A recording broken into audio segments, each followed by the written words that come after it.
Relator, tudo bem? Agradecer ao senhor por participar ao vivo aqui com a gente no Raio-X da Política. E eu queria começar perguntando, senador, o projeto do senhor traz ali o estabelecimento de um teto e traz a necessidade da publicidade no site da Comissão Mista de Orçamento. Só que olha daqui para frente. Como que vai ser feito daqui para trás? Os recursos não terão a sua publicidade dada? Queria que o senhor explicasse isso para quem está em casa. Bom, cada macaco no seu galho, né? O que compete a mim é o projeto de resolução. Evidentemente que o para trás não faz parte da resolução. A resolução estabelece as normas da confecção do orçamento e a execução orçamentária. Então, naturalmente, que o que nós podemos fazer é daqui para frente. Uma resolução que estabelece as normas da confecção do orçamento, a execução orçamentária, não pode se referir ao passado. O passado compete à decisão da mesa, da Câmara e do Senado, que fizeram um ato conjunto e disseram para o Supremo que não podiam dar essas informações porque não era exigido e que não tem como eles fazerem um levantamento de 2020 até cá, mostrando todos os recursos, que foram muitos. Que era feito de forma informal ali. Que era feito de maneira informal. Mas a consultoria disse hoje que é possível, né, do Senado? Pois é, tem esse conflito aí que não é a consultoria, foi um consultor independente que deu essa informação. Mas eu não sou membro da mesa do Senado, não sou membro da mesa da Câmara, isso compete à mesa. Então a minha parte, que é o relatório, né, da resolução, nós estamos estabelecendo normas cumprindo 100% a determinação do Supremo. Transparência absoluta e total, todos os recursos daqui para frente terão que dizer quem foi que solicitou, vai ser colocado de maneira individual no site da CMO com relatórios justificando e a pessoa pode acompanhar o recurso que foi empenhado, o que foi gasto, sem nenhuma dificuldade. Agora o Tralli tem uma pergunta, e Tralli, enquanto você pergunta, a gente vai caminhando para o Senado, porque já tem a votação do outro lado aqui do Congresso. Pode falar, Tralli.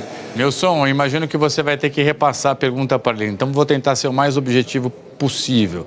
Embora ele não participe de nenhuma dessas mesas, né, em relação ao passado dessas emendas de relator, qual é a dificuldade para tornar transparente o que ficou para trás? Isso não está numa planilha de computador, isso não é fácil de divulgar, de buscar, enfim. Como é que tudo isso agora virou uma grande caixa preta e ninguém consegue abrir? Senador, o Tralli pergunta o seguinte, mesmo que o senhor não faça parte da mesa, ele pergunta, na avaliação do senhor, qual é a dificuldade de se dar publicidade de forma retroativa, né? Por que não é dada essa publicidade? Qual a dificuldade do Congresso de tornar esses acordos informais em públicos ali para identificar quem foi o responsável pelas indicações? Bom, eu separaria em dois instantes. Os recursos de 2020 e os recursos de 2021. Os recursos de 2020, imagine bem, a quantidade de recursos que foi distribuído no país inteiro.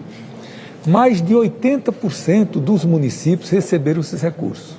O relator geral não estava obrigado a anotar e manter essa anotação, porque não era exigido. Agora, você ir atrás do relator geral, para o relator ter todos esses dados. Espontaneamente os parlamentares dizerem que foram eles que levaram o recurso para um lugar ou para outro. Não estou dizendo que seja impossível, não existe nada impossível no mundo. Mas, em primeiro lugar, nós precisaríamos de um tempo muito maior, nós não, a mesa, porque eu não tenho nada a ver com essa história, eu precisaria de um tempo muito maior e eu acho que dificilmente nós chegaríamos a uma informação cabal para dizer todos os recursos de 2020 tiveram a identificação, quem foi que solicitou, no país inteiro. Os de 2021 eu já acho mais fácil, porque o orçamento ainda está em execução. O que eu acho é uma interpretação, eu não participei da decisão, é que a mesa da Câmara e do Senado achou melhor, já com essa dificuldade grande que tem em 2020, mais a de 2021, eles darem um corte, dizer, olha, o que passou, passou, não havia lei exigindo, não era obrigado a fazer essas anotações, nós vamos ter muita dificuldade em recuperar isso daí e daqui para frente não. nós vamos fazer exatamente aquilo que o Supremo Tribunal está determinando. É assim que eu interpreto o que foi feito pela mesa da Câmara e do Senado nesse ato conjunto que eles apresentaram.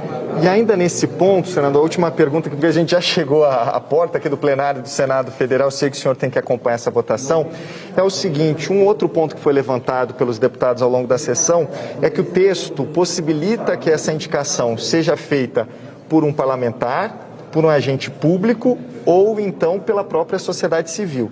E o argumento de alguns parlamentares é que isso pode acabar ofuscando a real origem do recurso, porque aí um parlamentar pode pedir para o prefeito fazer a solicitação formal.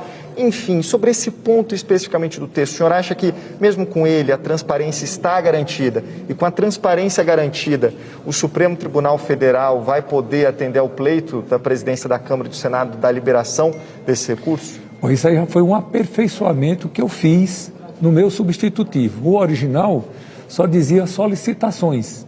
Então eu estou dizendo quem pode fazer as solicitações. Em primeiro lugar, os parlamentares, deputados e senadores.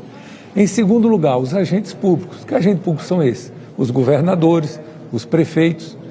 E em terceiro lugar, a sociedade civil, porque tem, por exemplo, Santa Casa de Misericórdia, tem hospitais filantrópicos que podem requerer recursos. Mas, evidentemente, que a gente sabe que, na prática, esses recursos serão, na sua quase totalidade, indicações de parlamentares, os deputados federais e os senadores. Então, o importante é que, a partir de agora, todo recurso que chegar no município vai se saber de onde veio. Porque, atualmente, diz assim, emenda de relator. Agora, você imagina, o relator atual de 2021, ele é do Acre. Aí chega um recurso no município do Piauí, o meu estado. Esse recurso chegou lá, está lá, emenda de relator. Ora, é óbvio que o relator não sabe quais são as necessidades, quais são as carências, o que é que precisa os municípios do Piauí. Alguém do Piauí fez essa solicitação, só que não aparece. Então, da agora em diante, depois dessa aprovação da resolução que eu sou o relator, aí vai aparecer exatamente o nome do parlamentar que solicitou. E mais, isso é importante para o parlamentar, porque o contrário é que existe. Quer dizer, o parlamentar faz questão de dizer que foi ele que levou o recurso. A briga é porque muitas vezes chego lá em emenda de relator e um parlamentar disse que foi ele que colocou, o outro disse que foi o outro que colocou. Mas hoje tem a dificuldade de se abrir para trás, porque pode dar um conflito aqui entre os parlamentares, né? De quem indicou mais, de quem não indicou, porque não tem esse critério de indicação. Isso não é ruim também, o não estabelecimento de um critério, como a emenda individual, de bancada, por exemplo? Bom, isso é um fato. Essa emenda, o nome está dizendo, o RP9, emenda de relator, são emendas discricionárias. As emendas de bancada, não. Elas obedecem um critério muito mais amplo. Como é que são as emendas de bancada? A bancada do Piauí tem 10 deputados federais, tem 3 senadores. Então a bancada se reúne e, por ampla maioria, consensualmente, discute e chega à conclusão de onde devem aplicar os recursos. E, para a emenda valer, é preciso que haja assinatura de 8 dos 10 deputados federais e de 2 dos 3 senadores. Então, evidentemente, que a emenda de bancada ela é muito mais democrática, ela é muito mais participativa, ela é muito mais transparente e pressupõe-se que seja mais eficiente. Por que ela é mais eficiente? Porque quando a bancada discute as prioridades do Estado, é evidente que vão escolher aquelas que são as mais importantes. Senador, gostaria de agradecer a sua participação ao vivo aqui com a gente no Raio X da Política e uma ótima sessão aqui para o senhor de votação aqui no Senado. Eu que agradeço e me ponho sempre à disposição da Globo News. Prazer. Muito obrigado, um abraço e boa sessão.